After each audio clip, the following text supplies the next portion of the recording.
안녕하세요, 치카치카입니다. 저는 지금 이렇게 새로 이사한 사무실에서 영상을 찍고 있는데요. 제가 귀여운 거를 좋아하고 꾸미는 것도 좋아하다 보니까 보시는 것처럼 물건이 좀 많은 편이거든요. 근데 이번에 사무실 이사를 하면서 제가 가진 물건의 한 70%를 버리면서 아, 이거는 진짜 다시 사면 안 되겠다 라고 생각이 들었던 물건들이 몇 가지가 있었어요. 이런 물건들은 선물로 받아도 별로일 것 같다는 생각이 들었어요. 이게 아무래도 제 개인적인 의견이 담긴 영상이긴 하지만 여러분의 소비 생활에 조금이라도 도움이 되었으면 좋겠습니다. 예쁜 쓰레기라고 하죠. 존재의 이유 자체가, 물건의 기능 자체가 귀여움이거나 아름다움인 것들, 그런 물건들을 되게 좋아하는데, 이런 물건들의 특징이 충동 구매하기가 되게 쉬운 물건이다 보니까 정신을 차리고 보면은 한가득 쌓여있어요. 저렇게 물건이 많으면 방을 볼 때마다 계속 뇌가 시각적인 정보를 받을 거 아니에요.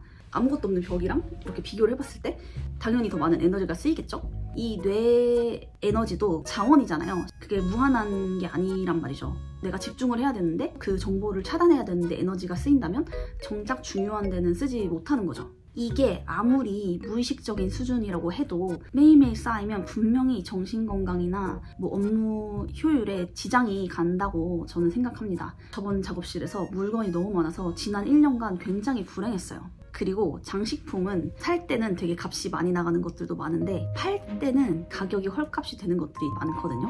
아무리 뭐 북유럽에서 온 브랜드 이런 거여도, 왜냐면 취향 타는 거고 전자기기처럼 기능이 확실하게 있는 게 아니니까 또 잘 팔리지도 않아요. 그리고 버리기엔 너무 아까워. 그래서 진짜 애초에 안 사는 게 좋을 것 같다는 결론에 다다랐습니다. 앞으로는 장식품을 사더라도 기능도 있는 그런 거를 사고 싶습니다. 예를 들어 뭐 예쁜 조명 같은 거는 조명의 역할도 하잖아요.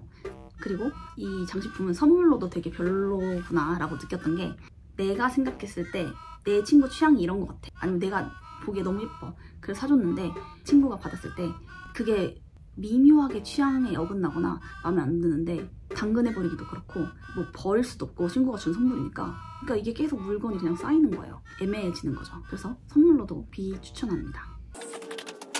제가 다시는 안 살 것 중에 하나가 이런 캔들. 그냥 예뻐서 하나둘씩 모이다 보니까 이렇게 많아졌는데, 이게 캔들도 태워야지 의미가 있는 거고 기능이 있는 거지, 그냥 이렇게 안 태우고 보는 거면은 장식품인 거죠. 그리고 두 번째, 한 번 읽고 말 책, 잡지류. 책도 제가 굉장히 많이 처분을 했단 말이죠. 근데도 저렇게 많이 남았습니다.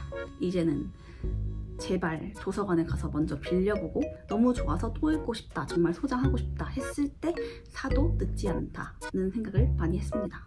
책이라는 게 사는 거는 되게 쉽고 재밌고 좋지만 판매할 때 정말 가치가 없어지는 게 또 책이란 말이죠. 앞으로는 사고 싶다면 이북을 좀 더 살 것 같아요.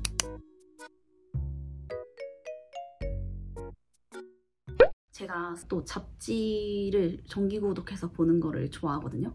잡지가 특히 유행이나 트렌드를 다루는 내용이 많다 보니까 버리기에는 너무 아깝고 처리하기가 되게 난감하더라고요. 컵 씻기류. 저는 이거는 안 산 지 꽤 됐어요. 근데 앞으로도 계속 안 사는 삶을 유지를 해보려고 합니다. 컵, 텀블러 이런 것들도 살아가는데 분명히 꼭 있어야 되는 필수품이긴 하지만 어느 정도 있다면 더 이상 사지 않아도 되는 물건이죠. 이런 물건들의 특징이 많으면 많을수록 이상하게 항상 쓰는 것만 쓰게 되는 그런 물건이더라고요. 그러면 나머지는 또 장식품이 되어버리는 거죠. 집들이 선물이나 그런 거 할 때 컵 같은 거 사주기 되게 쉽잖아요. 근데 그 친구가 특별하게 나 이런 브랜드 좋아해, 아니면 나 이거 필요해 라고 요청한 게 아니면 이것도 취향 문제로 선물하는 거를 추천하지 않는 물건입니다. 그리고 네 번째는 바로 취미용품 그리고 재료입니다. 뜨개질, 도자기 페인팅, 뭐 수채화 그림 그리기 이런 거 있잖아요. 취미 같은 것도 시작할 때 재료만 엄청 많이 사. 근데 막상 해보니까 한두 번 하고 마는 게 되게 많거든요. 그래서 앞으로는 시작할 때는 사더라도 정말 기본적인 재료, 뭐 실 하나에 뭐 뜨개질 도구 이런 식으로 사서 해보고 나랑 잘 맞으면, 재밌으면 그때 천천히 더 사도 늦지 않다고 생각합니다. 그리고 마지막 다섯 번째 물건은 운동복입니다. 이번에 운동복도 되게 많이 처분을 했거든요. 이렇게 뭉탱이로 버렸어. 항상 운동복은 1+1 해서 팔거든요. 그래서 막 색깔별로 사고 싶어지고 그래요. 사실 몇 개만 있으면 되는 물건이잖아요. 그거를 왜 레깅스를 왜 깔별로 가지고 있어야 됨? 뭐 운동 엄청 열심히 하시는 분이라면 모를까? 이거 뭐 쓰고 그날 빨아가지고 내일 또 쓰고 그러면 되거든요. 어디 보관해놨다가 낡으면 어차피 못 써요. 그래서 살 때 딱 입을 것만 사고, 앞으로는 뭐 발레복이든 운동복이든 기능이 떨어져서 쓸 수 없게 되었을 때 지금 가진 물건을 버리지 않으면 새로운 거를 들이지 않을 예정이에요. 이번에 이사를 할 때 너무 할 게 많은 거예요. 저는 할 게 너무 많으면 물건이 많을 때처럼 그 양에 되게 압도되곤 하거든요. 그래서 꼭 이런 식으로 노션 페이지를 만들어서 할 일을 최대한 작은 조각으로 이렇게 나눠주는 버릇이 있어요. 그래서 이번에도 이사 전용 그 노션 페이지를 만들어서 할 일을 하나씩 차근차근 진행을 했어요.